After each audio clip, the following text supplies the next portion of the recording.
నమస్తే welcome to Sakshi sports.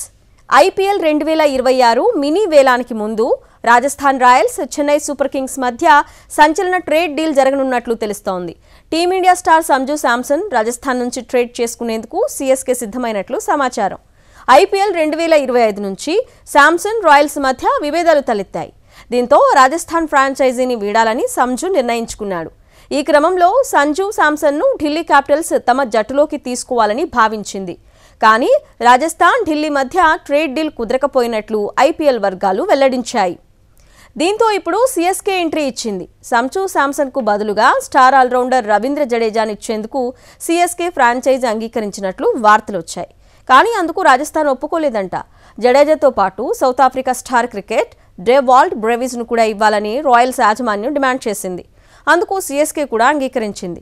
కానీ కొన్ని గంటల వ్యవధిలోనే రాజస్థాన్ తమ మనసు మార్చుకుంది. ఈ ఎస్పీఎన్ క్రిక్ ఇన్ఫో ప్రకారం రాజస్థాన్ ఇప్పుడు బ్రేవిస్ని కాకుండా ఇంగ్లాండ్ ఆల్రౌండర్ శామ్ కరన్ను జడేజాతో పాటు కావాలని డిమాండ్ చేస్తున్నట్లు సమాచారం. ఒకే దెబ్బకు ఇద్దరు వరల్డ్ క్లాస్ ఆల్రౌండర్లను సొంతం చేసుకోవాలని రాజస్థాన్ ప్లాన్ చేసింది.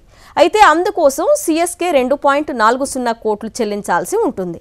శాంసన్, జడేజా ఇద్దరి జీతం కూడా 18 కోట్లే. కాబట్టి ఇది సరి సమాన ట్రేడ్, అంటే స్వాప్ డీల్ అవుతుంది. కానీ కురాన్ సీఎస్కే నుంచి 2.40 కోట్లు అందుకుంటున్నాడు. దీంతో ఆ మొత్తాన్ని రాజస్థాన్ సీఎస్కే ఇవ్వాల్సి ఉంటుంది. అయితే సీఎస్కే రాజస్థాన్ మధ్య డీల్ దాదాపు ఖరారైనట్లు తెలుస్తోంది. త్వరలోనే అధికారిక ప్రకటన వచ్చే అవకాశం ఉంది. అంతేకాకుండా సీఎస్కే యాజమాన్యం తమ జట్టు పగ్గాలను శాంసన్కు అప్పగించే యోచనలో కూడా ఉన్నట్లు ప్రచారం జరుగుతోంది. ఐపీఎల్ 2026 మినీ వేలం డిసెంబర్ ఆఖరిలో జరిగే ఛాన్స్ ఉంది. అయితే ఫ్రాంచైజీలు నవంబర్ 15 లోపు తమ రిటెన్షన్ జాబితాను బీసీసీఐకి సమర్పించాల్సి ఉంది. సాక్షి టీవీ ప్రసారాలను నిలిపివేయడం చట్టరీత్యా నేరం. సాక్షి టీవీ ప్రసారాల కోసం మీ స్థానిక కేబుల్ ఆపరేటర్ని వెంటనే సంప్రదించండి.